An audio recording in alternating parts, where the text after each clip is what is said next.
Hey, hey, buddy out there.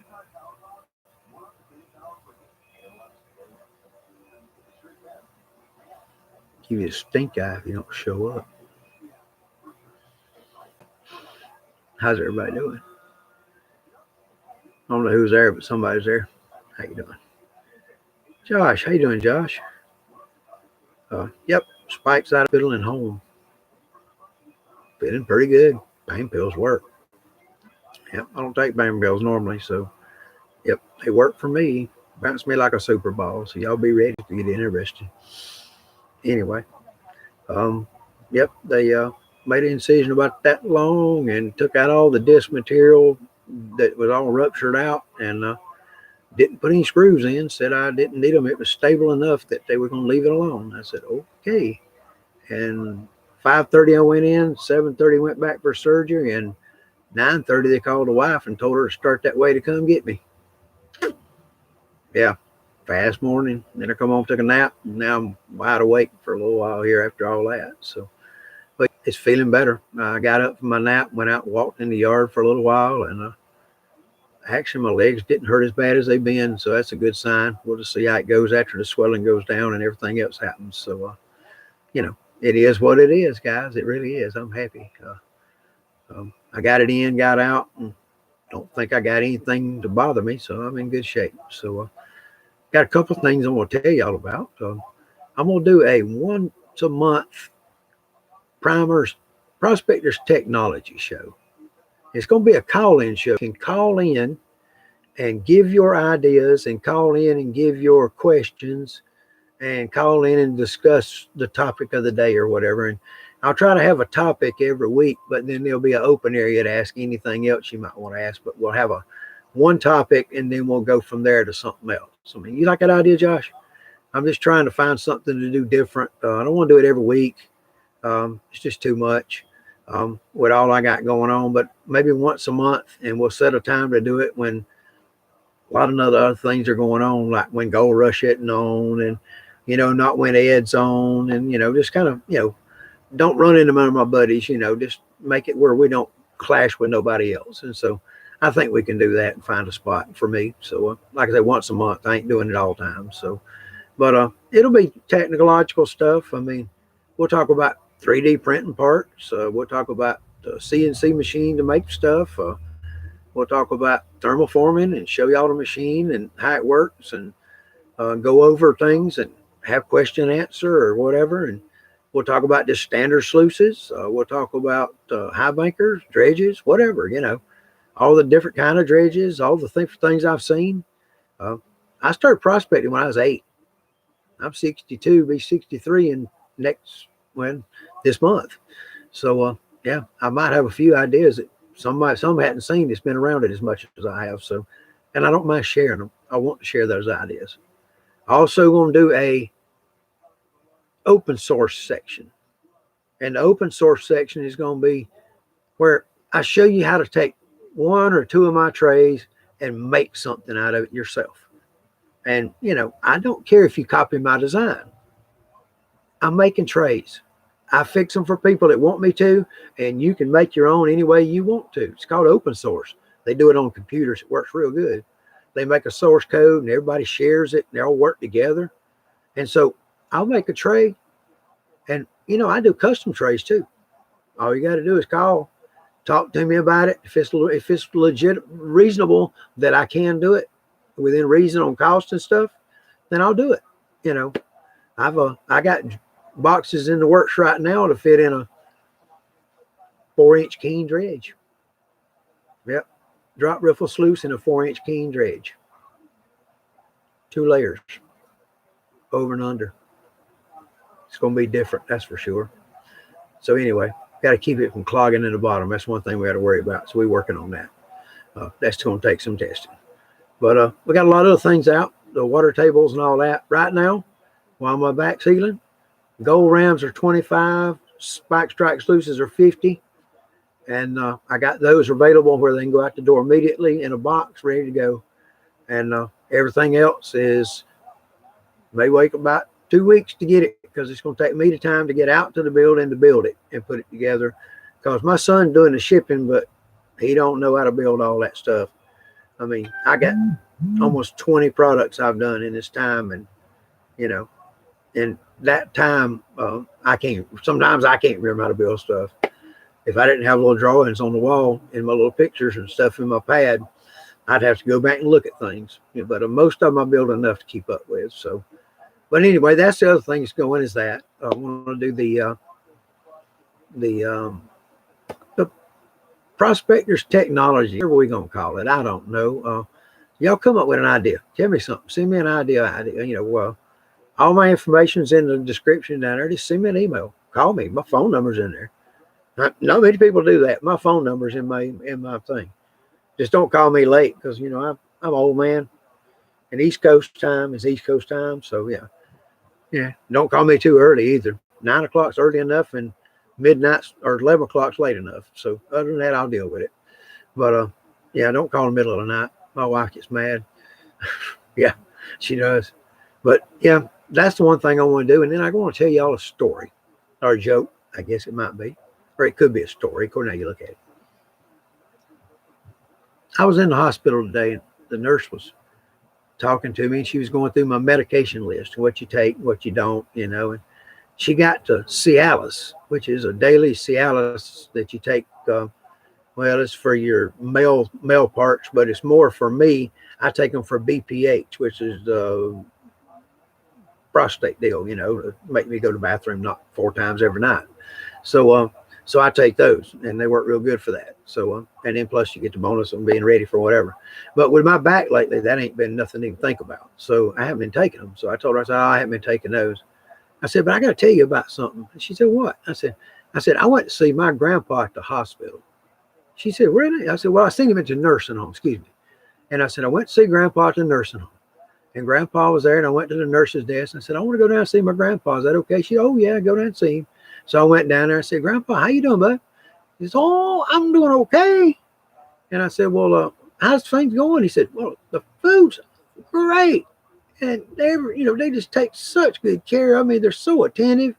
And there's a place to go, like the pool, and there's all kind of things to do. And I mean, I'm an old man, but I still enjoy all that. I said, oh, that's cool. He said, but the food is really good. And he said, I got the best nurse on my night shift. I said, really? He said, yeah.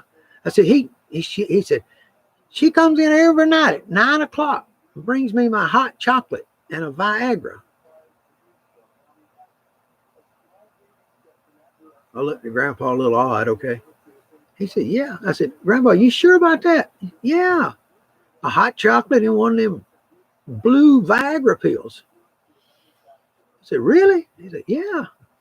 So we finished our talk. We talked about a lot of things, but my mind was like there. And I'm going like, well, that's really odd, So I get ready to leave, and I walk down and I go to the nurses. How you doing, Stan? I get down to the nurses station, and I walk up to the nurses station and ask the lady, I said, ma'am, I said, I just visited my grandpa down there. He's 93 years old.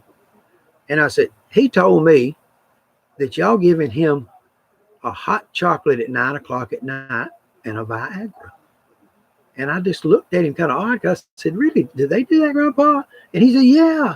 And I said, I just got to ask you, ma'am, do y'all really, my 93-year-old grandpa, is he really getting a hot chocolate and a Viagra at 9 o'clock every night? She said, sure. And I really, and I said, whoa. I said, well, what's the deal? And she said, well, it's like this. That hot chocolate puts him to sleep so good. Oh, well, I understand that. She said, and that Viagra, he ain't rolling out of bed. What could I say? Yeah, I told the nurse at the hospital that was doing my prescription thing. And she run down the hall, and she come back with 5 nurses. I guess they're bored because they ain't got many people in there. And she come back, stood there, and she said, tell them. And I said, okay. So I told them the whole thing that I told her. And she laughed as hard the second time as she did the first time. But them 5 ladies, there was one black lady in the group and a black man, and the rest of them were all women, that was there. Had one black man to come in, want to scrub my back and get me ready for the surgery. But yeah, other than that, they all laughed so hard they were crying. And They said, we cannot wait to tell other people that joke. That is so funny. I said, it ain't a joke, it's real. And that's when they really died, because, yeah, it's a joke. But, I mean, you know, I had to tell them that just to jerk their chain. Y'all know me. I got to do that. So, Josh, did you get a kick out of that, buddy? I hope you did. And Stan, don't steal my joke, you son of a bitch. Yeah, you can steal it. I don't care. I got others if you want some. I could write some for you. They're pretty good. You know, what you call a rooster? What you call it when you cross a rooster? It's a telephone pole with a rooster. Now, really, what do you call a telephone pole crossed with a rooster? Any ideas? 30-foot cock that wants to reach out and touch someone. Yep, I'm on YouTube and I'm telling jokes tonight. I turned Facebook off, so I don't care. I'm doing YouTube now. I can tell what I want. So anyway, I thought that was a pretty good one too. Let's see what else there. What else? There was something else I heard pretty good I wanted to share. Stan, I got you laughing. I like that. There's nothing I like better than to see Stan laughing, because I know that that's a good thing. Now, hey, I don't know. Have I ever told y'all the construction stories? Stan might have heard them. I don't know. But let me tell y'all this. I worked on a job with a boy named Skippy. I was running the job. He worked for me. And I was putting in a real expensive heat and air conditioning system in this house. It had dampers, and I was all the way up in the 3rd floor attic wiring up the dampers. And 9 o'clock in the morning, I heard the lady that owns the house, the doctor's wife, come in. And she was downstairs, and she hollered, "Somebody shit in my house." Well, I went downstairs to see what's going on. I mean, because I was kind of involved in this job, taking care of and getting it all done. So I went to see. And I walked down there, and she was standing outside the powder room, pointing in the floor. And I looked in there, and there's that pipe that comes up underneath the vanity. Okay? Y'all know the vanity. You know, they had a pipe under it, and then they're going to put a little grill across the front. And so I looked down in it, and no joke, there was a smear where somebody had crapped in that piece of pipe and down into the flex that was hanging down below it, into the basement. And, well, the lady was fussing, and I said, "Skippy, come here." I said, "Take that boot and that flex out, tear it all out." And I said this in front of the lady that owned the house, and throw it all in the dumpster, and let's put all new stuff in and start over.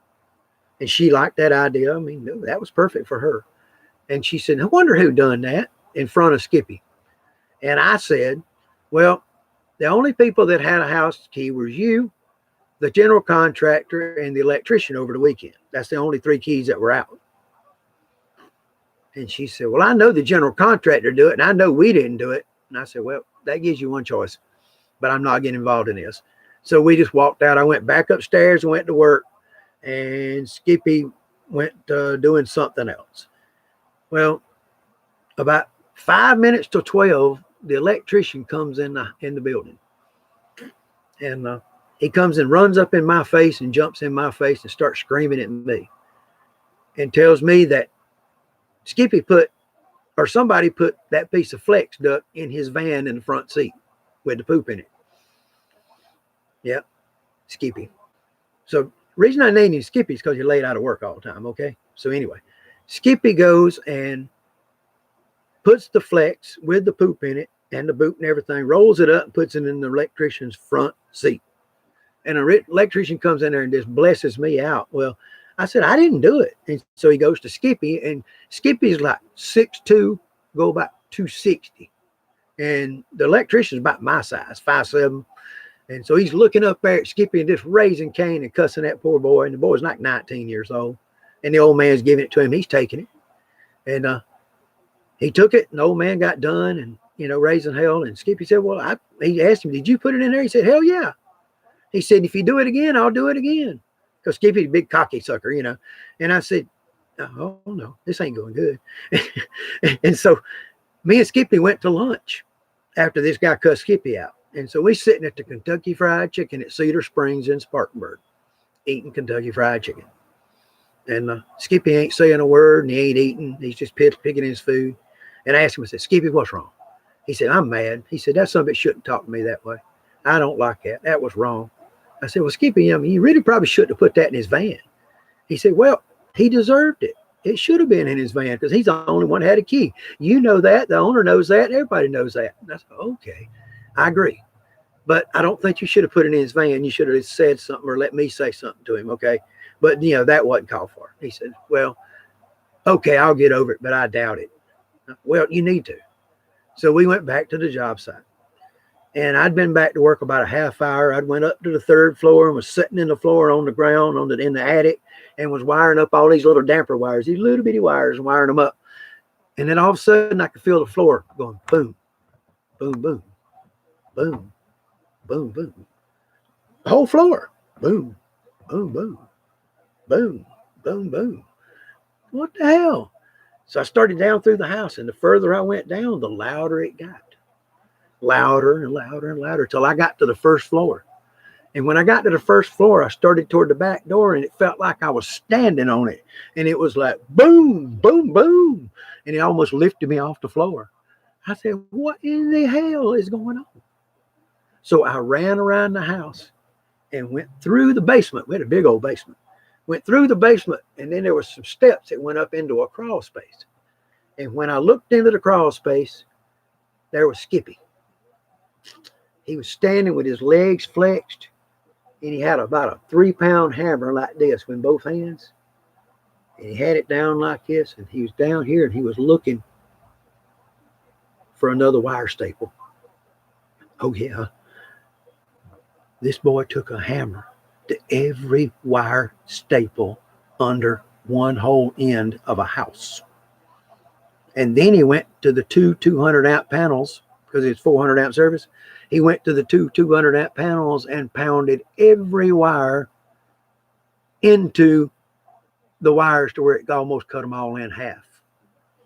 Now, I seen what was going on. I took him back to the shop that evening. I told my boss, I said, he can never go back with me. You need to fire that fool. But he said, no, I ain't going to fire him. I'm going to keep him. But I said, he's never going back to work with me. I can't take him with me nowhere. And I ain't taking him over there for sure.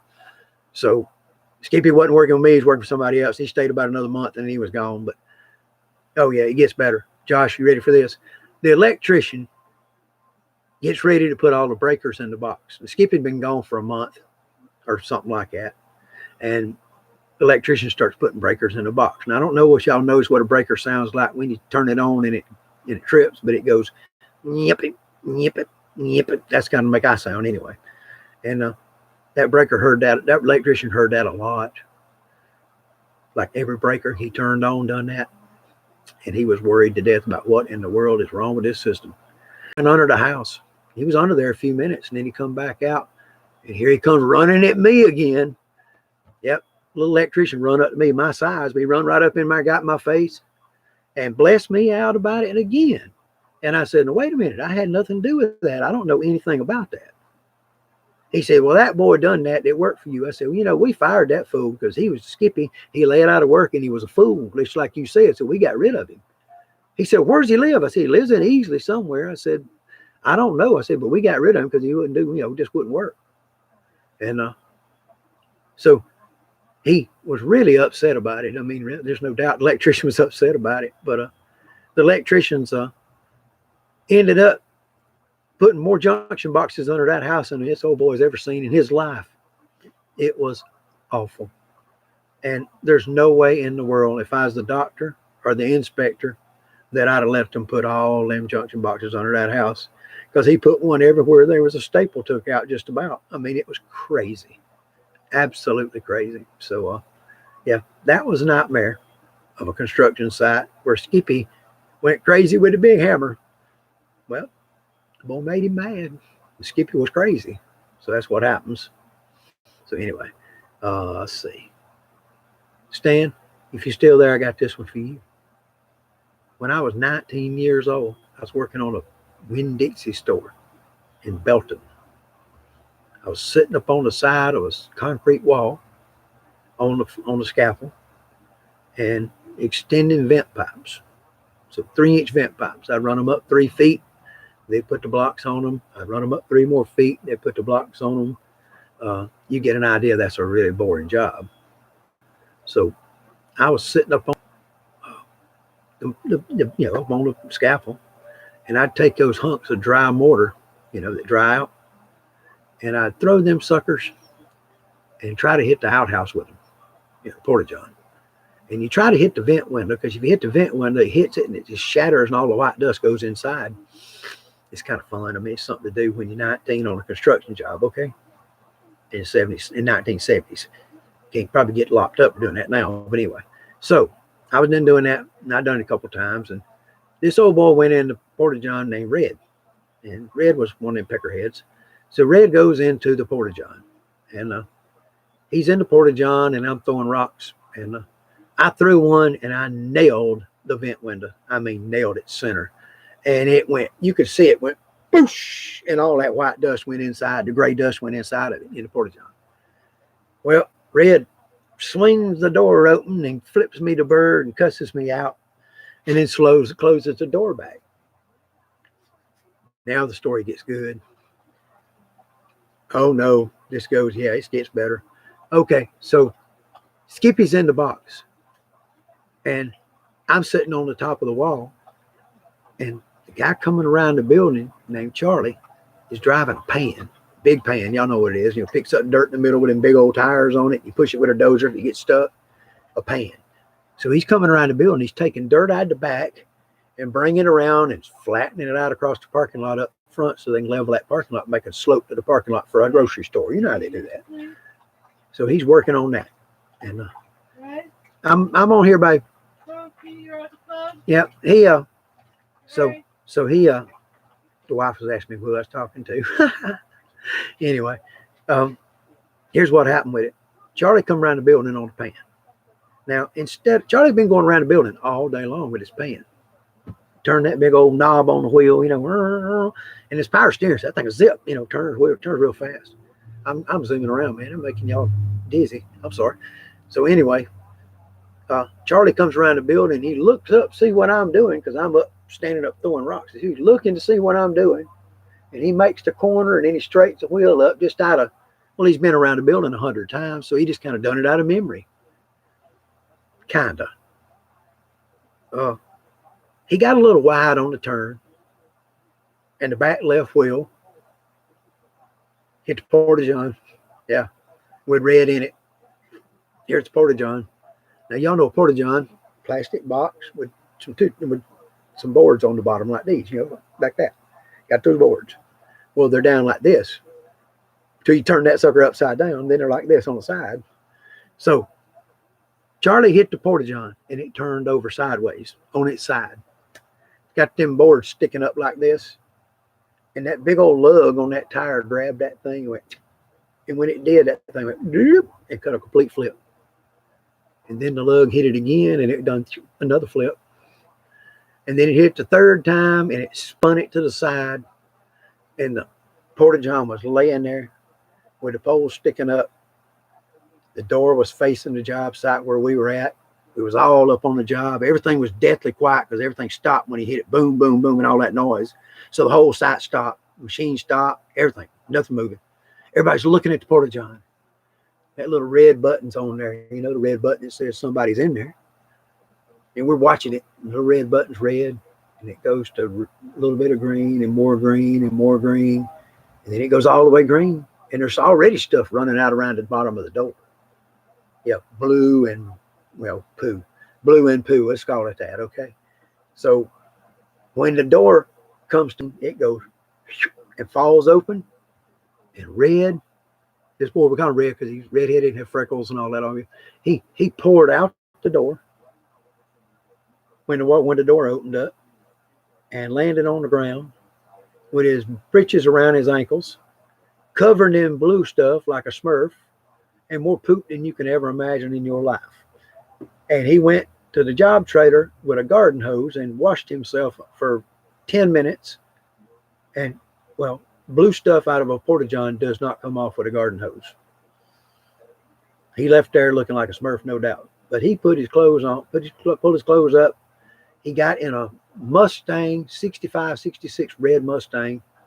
And I think it was just a single wheel car because, it didn't have positive traction, because he pulled on the Anderson Boulevard going toward Anderson, and he lit one wheel up on it, and that back right wheel spun till it was completely out of sight. Are you ready for the funniest part?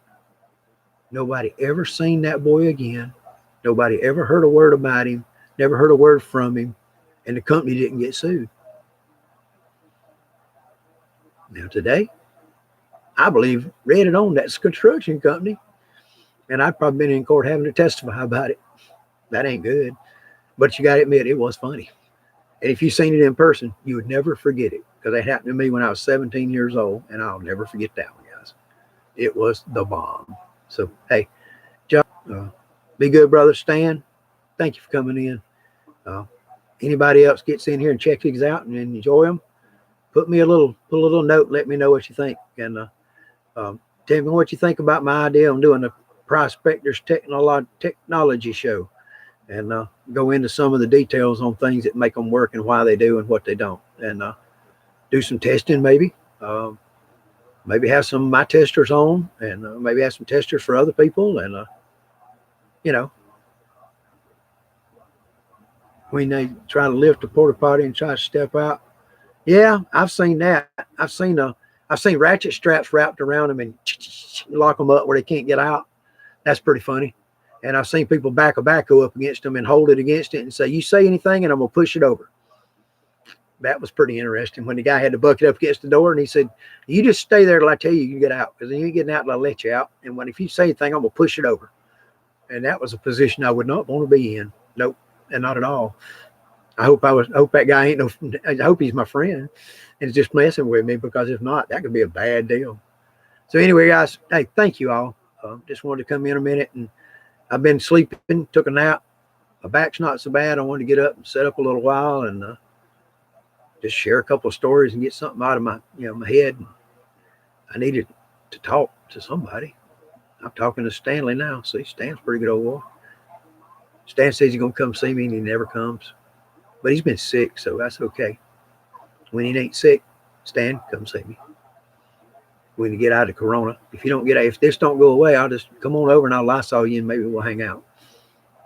Y'all be good. Hey, nothing else I can say, but hey, love you guys. Thank you a lot. Come see me when you get a chance when this is all over.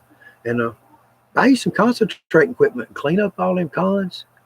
And I read a thing today that said mining is essential. Yeah, mining is essential. So you know what that means? You can still go mining. Yeah, it's not a non-essential thing. It's an essential thing. Yeah, federal government stated that.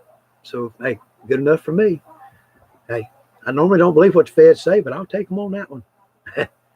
Yeah, when my back feels better, I'm going to the creek. I don't give a damn what the weather's doing or what the Rona's doing. Rona ain't in the creek, not that I know of, and I ain't going to be around nobody, because where I go, nobody goes. I got good spots. Gotta go, guys. Y'all be good. Thank you a lot.